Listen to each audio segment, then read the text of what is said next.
አይሾ ስፒድ ኢትዮጵያ መጥቶ ሀገራችንን ለዓለም አስተዋውቋል። በጊዜውም ብዙ ሰዎች ወጥተው ስፒድን ያገኙት ሲሆን እንደ ሀገርም ደስ የሚል ቀን ሆኖ አልፏል። አዶናይ የተሰኘው ቲክቶከር በጊዜው ባደረገው ተግባር በብዙዎች የተሞገሰ ሲሆን በዚህ ቪዲዮም አይሾ ስፒድ ኢትዮጵያ ስለነበረው ስትሪም እና ሌሎች ሀገራቶች ላይ ስላደረጋቸው ቆይታዎች እንዲሁም ኖርዌይ ሄዶ እያለ ስለደረሰበት አደገኛ ጉዳት እናነሳለን። በቅርቡ 10,000 ሰብስክራይበር እንድንገባ ሁላችሁም ሰብስክራይብ አድርጉ፣ እንዲሁም ላይክ እንዳይረሳ። የአይሾ ስፒድ የኢትዮጵያ ቆይታው ሪከርድ የሰበረ ሲሆን በአሁኑ ሰዓትም 10 ሚሊዮን እይታን ዩቲዩብ ላይ አስገኝቷል። በጊዜውም ስፒድ የተለያዩ ተግባሮችን ያደረገ ሲሆን ፍራሽ ተሸክሞ ከመሮጥ ጀምሮ የኢትዮጵያን ባህላዊ ምግቦችንም ሞክሯል። ሌላው ብዙ ኢትዮጵያውያንን ያስገረመው ነገር ደግሞ የአዶናይ ደግነት ሲሆን አዶናይ የኢትዮጵያውን አይሾ ስፒድ ከትክክለኛው ስፒድ ጋር አስተዋውቆታል። በዚህ ሰዓትም አብዛኞቻችሁ ታዲያ ይህ ምን ያስገርማል ልትሉ ትችላላችሁ። አዶናይ የኢትዮጵያውን አይሾ ስፒድ ለወራት ያክል ከህዝብ ጋር ሲያስተዋውቀው የቆየ ሲሆን የተለያዩ የገንዘብ ድጋፎችንም አድርጎለታል። በተጨማሪም ለአይሾ ስፒድ እንዲገባ አድርጎ ስለ ሁኔታው ያስረዳው ሲሆን በዚህም ከብዙዎች ሙገሳ እየተቸረው ይገኛል። ከዚህ ስትሪምም ብዙዎችን ያሳቀውና ያዝናናው ነገር ናቲ በጋርዶች ሲደበደብ ነበር። ናቲ ለብዙ ቀናት ስፒድን እየጠበቅን ነው እያለ ቲክቶክ ቪዲዮ ሲሰራ ነበር። ጊዜው ደርሶም ስፒድ ኢትዮጵያ ሲመጣ ሊያገኘው የወጣ ሲሆን ስፒድን ሲጠብቁ የነበሩ ሴኩሪቲዎች ግን አመናጭቀው አስወጥተውታል። በዚህም የተለያዩ ሚሞች እየተሰሩ ይገኛሉ። ኦ ማይ ብራዘር አም ፕሮፌሽናል ባርበር ኢን ኢትዮጵያ። ስለ ሚም ካወራን የኢትዮጵያ ሚመሮች ከዚህ ስትሪም ብቻ የዓመት ቀለብ ያገኙ ሲሆን ሙሉ ስትሪሙ ላይ የተፈጠሩ ነገሮችም በጣም አስቂኝና አዝናኝ ነበሩ። አይሾ ስፒድም ከቀልድና ጨዋታ ውጭ የኦርቶዶክስ እምነት ስርዓቶችንም የጎበኘ ሲሆን በጊዜው ለሃይማኖቱ ያሳየው ክብርም በጣም ደስ የሚል ነበር። ይህ በዓለም መነጋገሪያ የሆነ ዩቲዩበርም እዚህ የደረሰው አንድ ላይቭ ላይ በተፈጠረ ክስተት ነው ቢባል ማንም አያምንም። አይሾ ስፒድ ኖርዌይ ስላጋጠመው አደጋ ከመናገሬ በፊትም እንዴት ዓለምን እንደተቆጣጠረ ልንገራችሁ።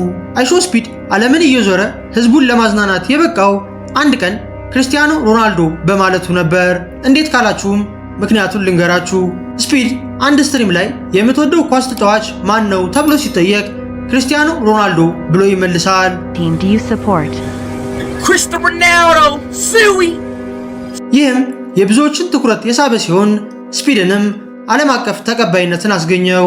እግር ኳስ ዓለማችን ላይ ካሉ ስፖርቶች ውስጥ በአንደኛነት የሚጠቀስ ሲሆን አብዛኞቻችሁም ከልባችሁ የምትደግፉት የእግር ኳስ ክለብ አላችሁ።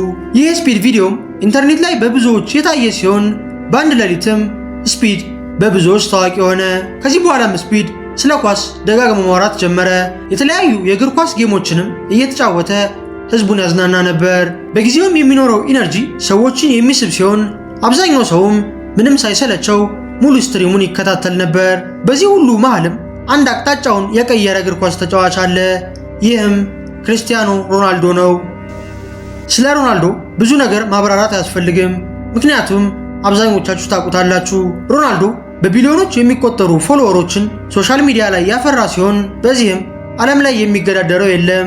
ብዙ ሚሊዮኖችም ሮናልዶን እንደ አራያ የሚመለከቱት ሲሆን አይሾ ስፒድም የሮናልዶን ስም እየጠራ በብዙዎች ታወቀ። ከዚህ በኋላም ስፒድ ለሮናልዶ ሙዚቃ የሰራለት ሲሆን ከዚህም አልፎ እጁ ላይ ተነቅሶታል። ይህንን በጣም የሚወደውን ኳስ ተጫዋችም አንድ ቀን ባገኘው ደስ ይለኛል እያለ ሁሌ ይናገር ነበር። ስፒድም ሮናልዶ በሄደበት ሁሉ እየተከታተለ ላይቭ ስትሪም ያደርግ ነበር። በዚህም ሮናልዶ ኳስ ሲጫወት እየተመለከተ የሚያሳየው ሪያክሽን ብዙዎችን የሚያዝናና ሲሆን ሰዎችም ከኳስ ጨዋታው ይልቅ የስፒድን ሪያክሽን መመልከት ጀመሩ። በተለያዩ ጊዜያትም ሮናልዶን ለማግኘት የሞከረ ቢሆንም ይህ ግን ሊሳካለት አልቻለም። ብዙ አድናቂዎችም የስፒድና የሮናልዶን የመገናኛ ጊዜ በጉጉት የጠበቁ ሲሆን አንድ ቀንም ስፒድ ለዓመታት ሲጠብቀው የነበረው ህልሙ ተሳካለት።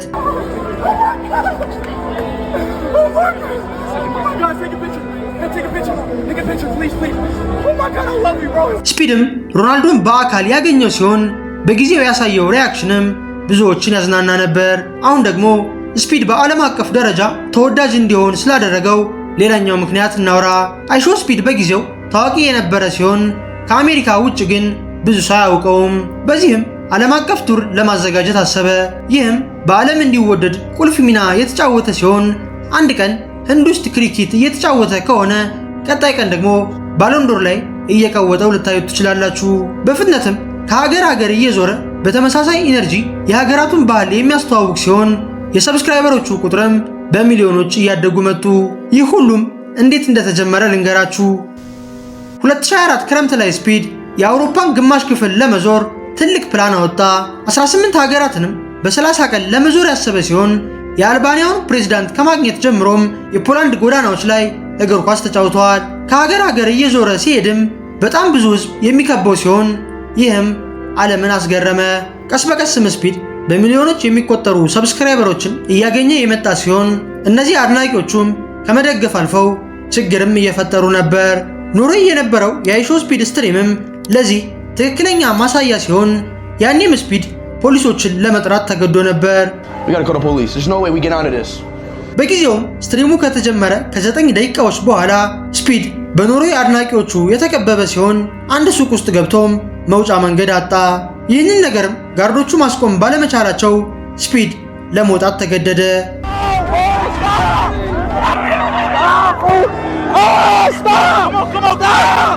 ስፒድ ከዞረባቸው ሀገራትም ኖርዌይ በጣም የሚጠላት ሀገር ስትሆን በጊዜውም ፀጉሩን እየነጩ አሰቃይተውታል።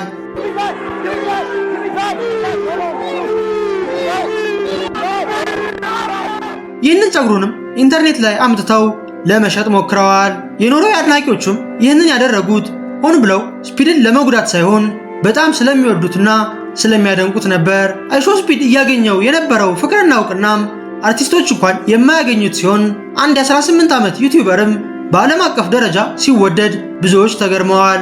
ስፒድም እዚህ ደረጃ ለመድረስ የማንንም እርዳታ ያላገኘ ሲሆን ራሱ እየወደቀና እየተነሳ ነበር ለዚህ ክብር የበቃው። ስፒድም በአውሮፓ ቱሩ ላይ ያገኘው ክብር በጣም የሚያስገርም ሲሆን ከሱም አልፎ ግን ለአድናቂዎቹ አደጋ ነበር። ስፒድም አድናቂዎቹ እንዳይጎዱበት የተለያዩ ጥንቃቄዎችን የሚያደርግ ሲሆን አንድ ሀገር ከመሄድ በፊትም ምን አይነት ዝግጅት ታረጋለህ ተብሎ ሲጠየቅ እንዲህ ብሎ መልሷል። There's a lot. There's a lot. In the back end that people don't see. You gotta take security detail. Yeah, security, cars. What are we gonna do? What exits we're gonna take? Because it's gonna be like 5,000 people following us. So right. There's a lot that go into these streams that people don't see. Like people just see the 15-second clip of me. You know what I'm saying? But it's a lot that goes into that. Europe, I didn't plan nothing because I had to improvise. I'm still getting better when it comes to these tours. Then after the stream, you gotta shake the fans off that's following you. Switch cars, doppelganger. You gotta like I got somebody on my team that look like me. Right. Then we go on a different car. It's a lot. It's a lot. ከዚህ በኋላ ስፒድ የአውሮፓ ቱሩን ከጨረሰ በኋላ ወደ ሳውዝ ኢስት ኤዥያ ሄደ። አብዛኞቹ ታዋቂ ሰዎችም እዚህ ቦታ ማንም የማያውቃቸው ሲሆን ስፒድም ይህንን አውቆ ቀጣይ ጉዞውን ሳውዝ ኢስት ኤዥያ አደረገ።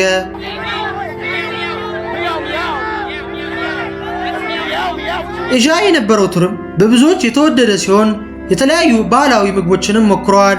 በጊዜውም አንድ አስገራሚ ነገር የተፈጠረ ሲሆን ኢንዶኔዥያ በነበረው ላይቭ ስትሪምም 1 ሚሊዮን ሰው ቁጭ ብሎ ቀጥታ እየተከታተለው ነበር።